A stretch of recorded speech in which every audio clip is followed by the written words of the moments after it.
read a little bit of what the news report was. This is from the Oakville News. This past September 16th. The Halton Regional Police is asking the public's help in identifying a suspect. The pictures are all online. The police are investigating 4 similar style thefts with the same suspect involved. The first theft took place on September the 8th, 2020, and most recent, a bunch of them took place in Oakville. 3 of the thefts have taken place in Oakville and 1 in Georgetown. So this is what happens. Typically, the suspect will visit a dealership and state that he would like to purchase a vehicle and request a test drive. Now, due to COVID-19 policies, on 3 occasions, the suspect had been allowed to test drive the vehicle alone. Now, I'm just saying this, that you are virtually given the keys of your inventory to someone that is never returning with it. You understand this? This is just insane, right? That's an interesting wrinkle because of the new standards put in place. Normally, the dealerships would almost always have somebody riding with the person in the car, but we are required by the insurance. Now, let me just continue reading with this and I'll explain what we did. So on one occasion, when the suspects were accompanied on a test drive by an employee, which is us, a secondary vehicle became involved and a police believed that there was a collision that intentionally initiated. Once the employee, exited the vehicle to inspect the damage, both vehicles fled the scene. Investigation has shown that the phone number and identification provided to the dealership to be fraudulent, and all the dealerships targeted sold used Mercedes vehicles. So Mercedes seems to be the vehicles that these people are taking. Now, the suspect is described as male, brown skin, approximately 5'10", 160 pounds, with a thin build, short black hair. Describing you, Ken. Has been I have an alibi. I have an alibi for that time frame. Anyone with information is asked to contact Detective Omar Nadim, the 2nd District in the Criminal Investigation Bureau, and their number is 905-825-4747, extension 2278. But what I can tell you is this, that the person sent in a lead. We got a phone lead. We talked to the customer. The customer showed up. We never saw him coming in a car, so the customer was dropped off. So when we asked whether he was going to be trading the vehicle in or not, he says, no, I was just dropped off by my cousin. So, all right, that was a little bit suspect. In the process, we asked several questions. We sat down with the assailant, and now cameras have been installed at the dealership, so we didn't have cameras at the time. So the salesperson felt there was something a little bit odd about this human, but he decided to just proceed with the process and go with the flow and see what happened. Now, because of COVID, he was sitting in the back seat, so he was not sitting beside him. They went on a test drive, and around the corner from the dealership, at a stop sign, they got rear-ended by another vehicle. At this point, my salesperson stepped out of the vehicle, closed the door to inspect what had happened to the car, and the moment he got out of the vehicle, both cars just took off. The vehicle that hit our vehicle had the license plates all blacked out, and there were black tinted windows. We couldn't see a single thing. And what I can tell you is this, that we are super, super happy that nothing happened to a sales guy. He was shook.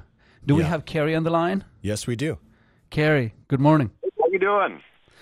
Well, it's been an interesting week, man.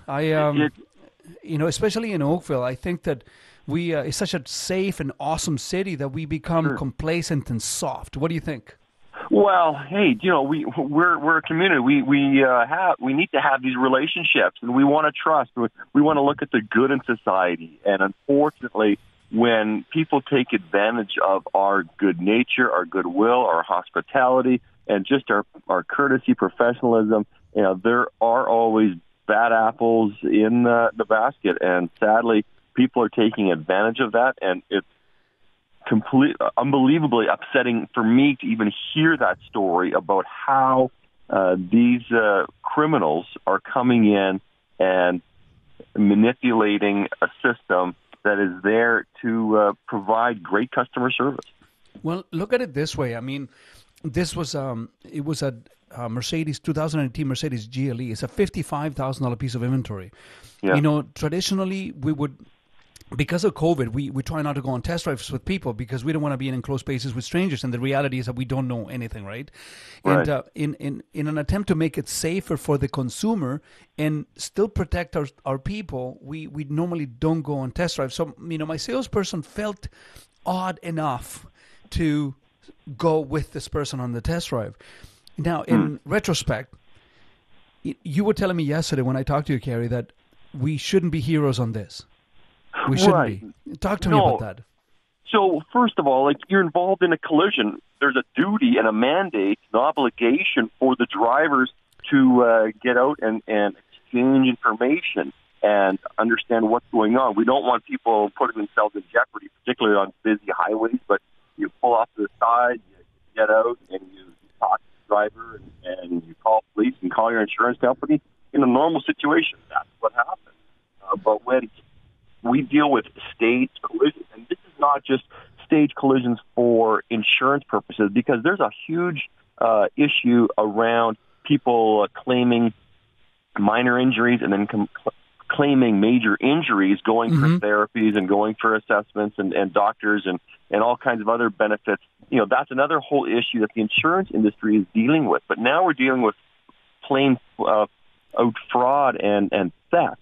Now, again, you can armchair quarterback everything you did, and your salesperson had those spidey senses on him, and yeah, you're giving a complete stranger a brand new car to test drive, and good on him for going out and accompanying him, not expecting anything else to happen. But there's been tragedies on test drives as well, and we only have to think back a few years to Hamilton, Stony Creek, when a private seller was selling their Dodge pickup.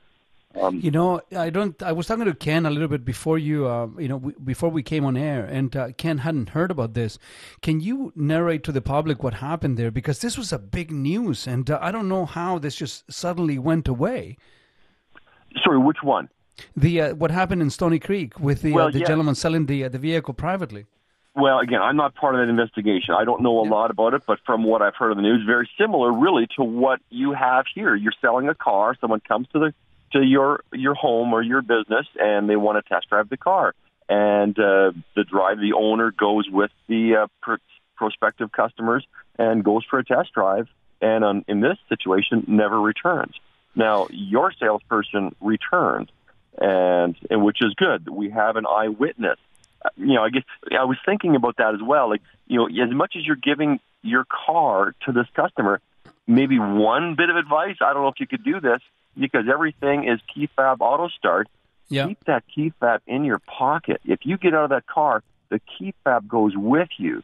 And, yes, but let me tell you something, Kerry. We did. So we had the key. We have the key with us. The thing is this, that the vehicle will continue to drive even with the key not being in the cars until it stops. But once it stops, it won't start again.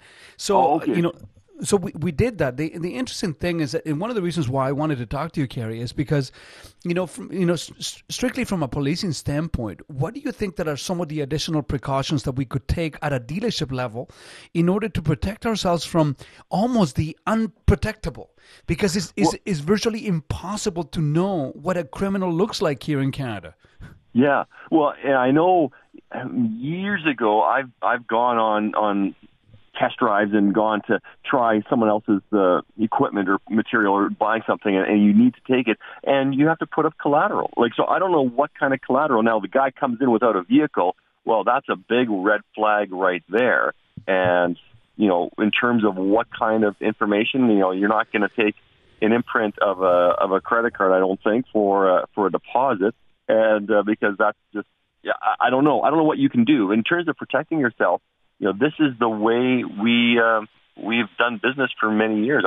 I don't know what else you can do, but short of not getting yourself into a confrontation, into an argument, or into a volatile situation that could end tragically. And I'm just so thankful that your salesperson is back safe and sound. I don't know if he was able to get some pictures and some not mug shots, but you get photo ID of the customers in the business as they're heading to the vehicles. You have surveillance, but it is a very scary thing. And one of the things that we're trying to implement, Kerry, is that two ID confirmation. We will need two pieces of ID. Often, people that are forging pieces of identification. They will have one. They never have two. So we will ask for a credit card as well as a driver license. The problem is this, Kerry, that you see, Oakville is a relatively safe place. And, the Oakvillites, the Oakvillians, whenever you start asking too many questions, the backup goes up in a hurry. It's like, why do you need all this? What do you want all this for?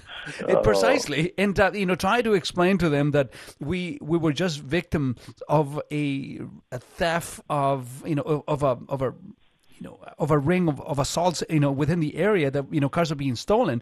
A lot of people don't understand the ramifications of us giving somebody a $30,000, $40,000, $50,000, $100,000 piece of equipment for them to drive without any collateral whatsoever. That's a lot of money to give to somebody. Yeah. Well, I think if you explain that and you have that information in your dealership saying, due to circumstances far beyond our control, we have to instigate new protocols. And listen, our COVID protocols have changed, and people accept that. And if you change your protocols and you can rationalize and justify, this is why we're doing it. It's not to, inconvenience you, but it's to protect us.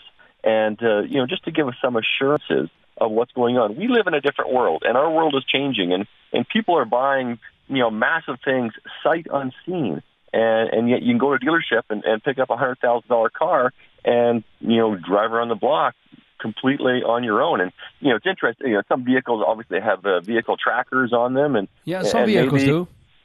What's that? Some vehicles do, but not. You see, a lot of, again, this is something that we discuss on the radio show all the time. A lot of people sacrifice what they want most for what they want right now, and what they want right now is to save, $1 or $2 on the monthly payment. There are so many different systems available for the consumer to track their vehicles, to make sure that the vehicle doesn't get stolen, to make sure that they can recover the car. But we just sit back and say, don't worry about it. That will not happen to me. Yeah, and this is something. Go ahead. Yeah, you never know when it's going to happen. Now, you can buy relatively inexpensive GPS spot trackers, like hikers use them. People in aviation use them.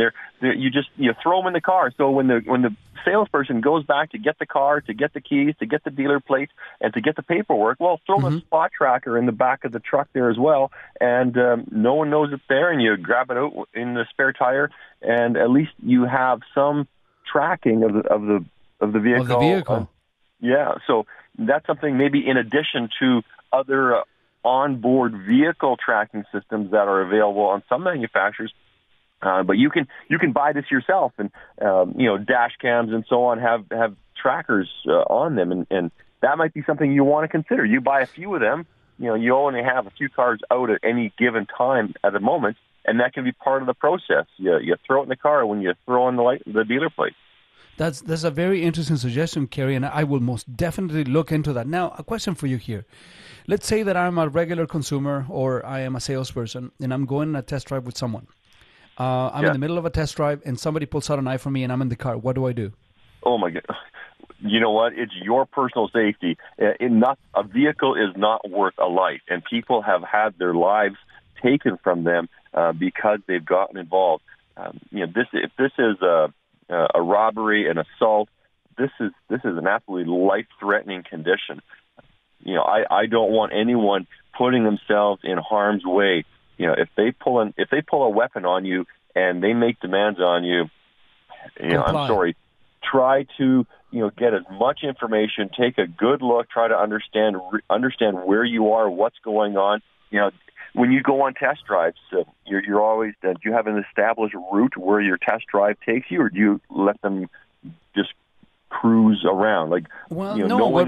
We have a standardized process. So every dealership that I've ever run, we have an actual booklet. It's a sales booklet that tells us what to do, when to do, how to do it, where to go. There is a long test drive, there is a short test drive. We always know the route.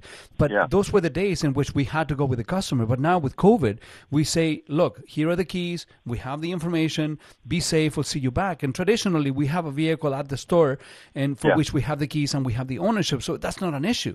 But from time to time, Kerry, people will show up at the store dropped off on a rental because either their car was totaled and they don't have any means to get to the dealership and so on, or it's their first car.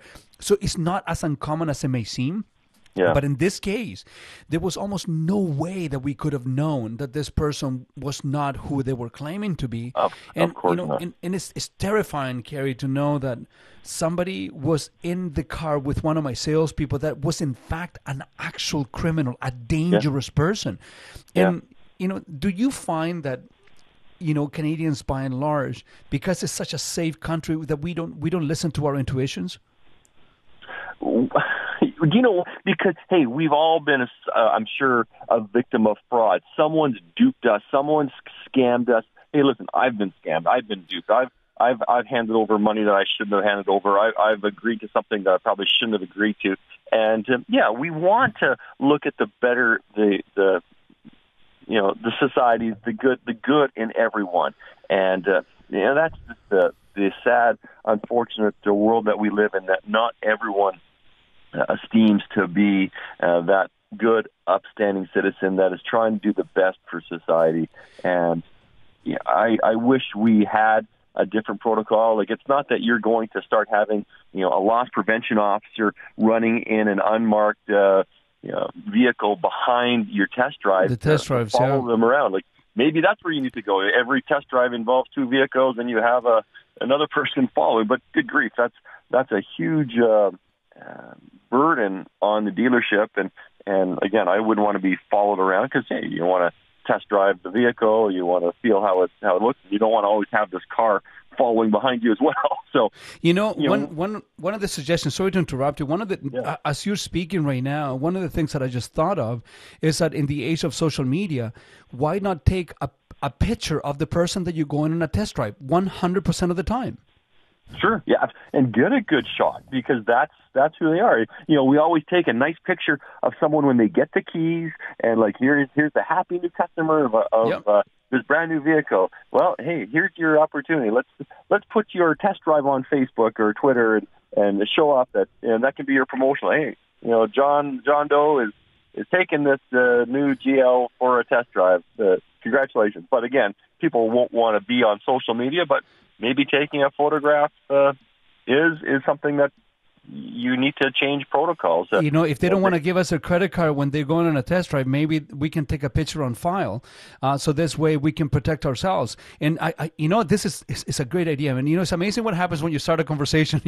Ideas come up on the fly, and I think it's a great solution to the problem. Because if you have a criminal, I can guarantee you 100% of the time they will not allow you to take a picture with them, will they? Probably not. Probably not. They're probably not wearing disguise, but there's so many things. Track the vehicle, understand who the client is, and don't again, getting out of the car. If you're involved in a crash, you have to get out and talk to the drivers and so on. And I don't know. And it's interesting that you have the key fob as well. So the vehicle drove until it got to wherever it's going, and if there's some scam artists there that are figuring out a way to reprogram a key. I don't know what they're going to do with the dead car, because it's not going to start again. What I understand is that this re-VINing is something that is come back to life. Back in the 90s, cars used to be stolen, and then the VIN numbers would be filed off and replaced with new VINs for vehicles that have been involved in write-off collisions. Yeah. And there was no way for you to identify it or to know which one was a real car. Apparently, this is something that's coming back. But everybody that's listening to the Carrasco Show, this is Sergeant Kerry Schmidt from the OPP. Kerry, thank you so much, man, for taking the time to call the Carrasco Show, and you are welcome here. If you ever need to communicate anything to the community, you have the phone number, you have my number. You just need to reach out, and we will help you out. And if you want to follow Kerry in social media, you find him at, what is your handle on social media, Kerry? Well, I'm on the OPP, so you can follow us on OPP_news. I used to do some stuff on the Highway Safety Division account. My job has transitioned a little bit, but follow the Ontario Provincial Police _news. That's where I'm hanging out right now, and lots going on. But there's traffic issues, and there's all kinds of places where you can hear us and see us and find us. And if you have problems, call 911 immediately if you're in a situation where you need emergencies. And, happy to connect with you at any time and really appreciate it. Please be careful out there. It's a beautiful day for a cruise or a drive. The colors are going to be turning very soon. Just be careful out there, share the road, and be kind to one another. Let's try. Kerry, thank you so much for joining the Carrasco Show, man. Have an awesome weekend. All right, take care.